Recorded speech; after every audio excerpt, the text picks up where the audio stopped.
All names in the story will be changed, and all locations will be left out. This experience has left me very paranoid in a lot of ways.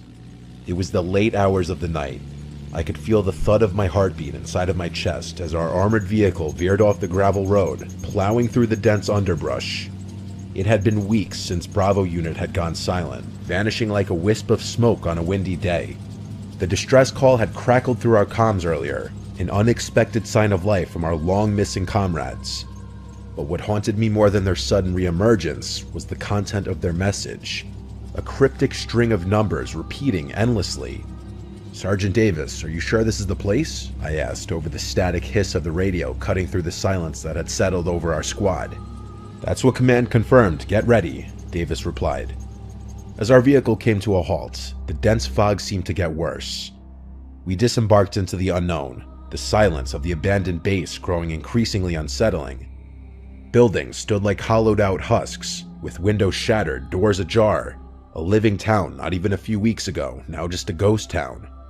Davis ordered us in a whisper to stay sharp as we moved forward, with our boots crunching on broken glass and debris. Signs of a struggle were everywhere. Overturned furniture, bloodied rags, and scattered ammunition littered the ground, painting a picture of the chaos that had taken place here recently. The base, once a bustling hub of military activity, was eerily silent now, except for our own shallow breaths and the distant, echoing cry of the numbers broadcast. As we neared the command center, the transmission grew louder, a constant chant that seemed to bore into my mind, its meaning as elusive as the shadows in the fog surrounding us.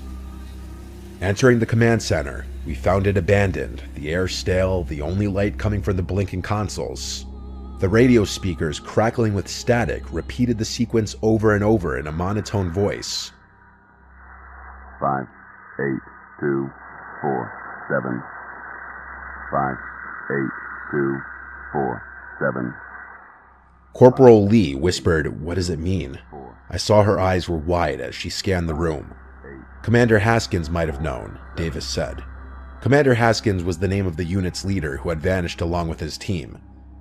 We continued our search through the desolate base, hoping to find a clue, a survivor, anything. But it was the laboratory that changed everything. The door was ajar, hanging off its hinges as if forced open. Inside, the air was thick with the scent of decay and chemicals. Shattered vials and overturned equipment were signs of activity halted abruptly. And then we saw them. Bodies.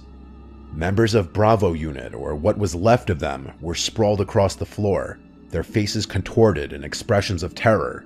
It was a massacre. But the cause was unclear. No bullet wounds, no signs of struggle on their remains.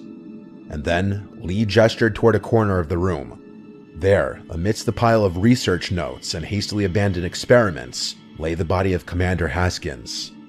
Clutched in his stiff, lifeless hand was a notepad, the numbers 58247 scrawled across it in shaky handwriting, followed by a single, chilling sentence, "They're coming for us."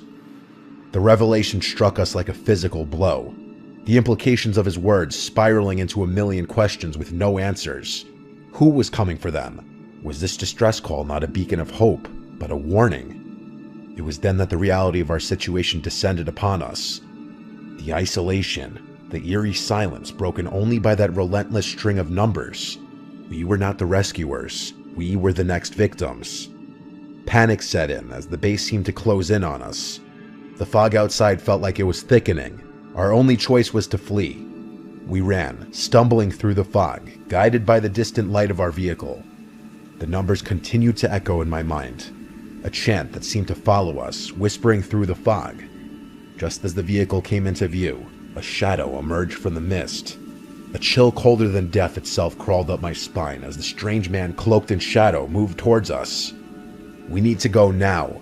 Davis's shout snapped me back to reality, the urgency in his voice mirroring a primal fear within me.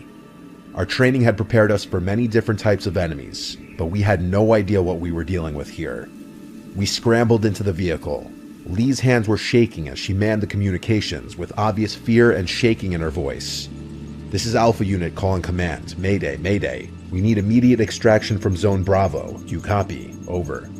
The radio crackled, the numbers interrupting her plea for help.